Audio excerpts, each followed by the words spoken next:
starting with the issues of marijuana, which is the main key, one of the key pillars of our campaign. I also told the United States government why, because they put me to task asking me questions about that. I told them why we wanted to do that. I told them we were tired of dependency, depending on the West, on policies and everything. And I told them that Africans have problems, African problems can only be met by African solutions.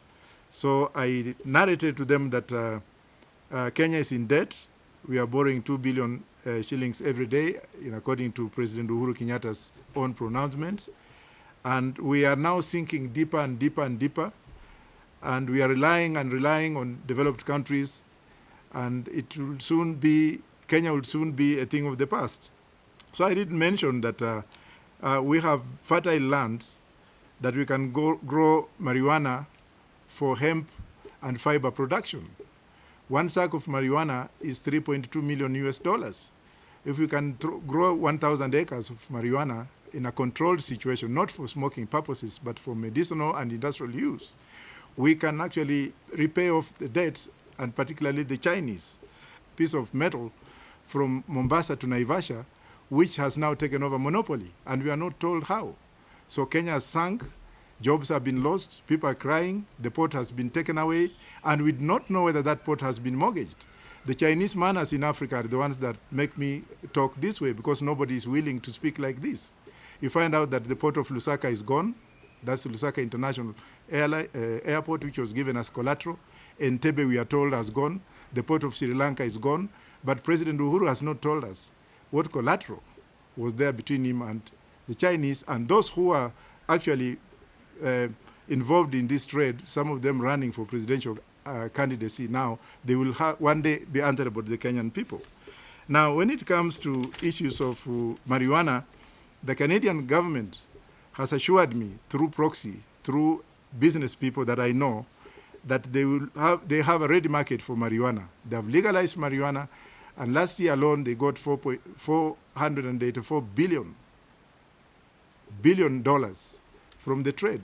If Canada has legalized, Uganda has legalized, South Africa has legalized, Lesotho has legalized, and more so Morocco legalized recently, what is wrong with we Kenyans?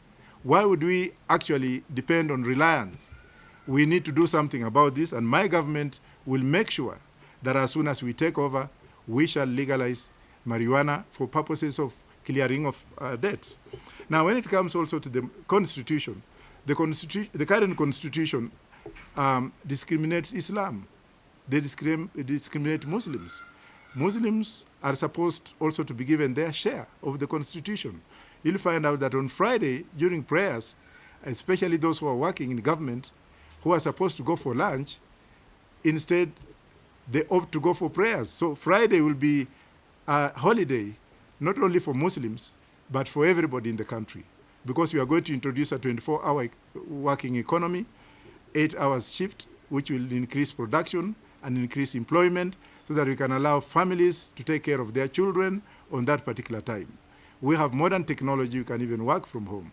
And we shall also go into massive privatization. We have issues with agriculture, we have issues with livestock, issues with water. Other countries have privatized these sectors. The United States have heavily privatized agriculture. In this country, we have big offices in Nairobi where people come in from Huruma, going to work from morning to lunch, and then go for lunch, and then come back in the afternoon. It's all a waste of time. We can put everything in one window. Thirdly, I'm also going to look into the welfare of the vulnerables, particularly women, children, and old people, people of old age. We are going to make sure that they get free Medicare, affordable Medicare, especially pregnant mothers, whether they're working or not. Taxation is something that I'm going to talk of another time. The issue of corruption, my colleague has actually touched on it, and we are going to be a very strong government. We shall ask Kenyans, after suspending our constitution, we shall ask Kenyans to look into the constitution and find out exactly what we want us to retain. And one of the things that I'm going to ask Kenyans, should I be elected as the president, is whether they would want us to have death penalty. Because the only way that has worked and that is working is to hang these people, to hang them. If they are found guilty, they will be taken to court, especially those who are corrupt and those who have been corrupt right from independence. The ball starts from the day we got independence. People who got massive trenches of land in this country, people who have stolen from Kenyans, people who have used the money stolen from Kenyans to run for elections and to hoodwink Kenyans so that they can actually hide their tendencies.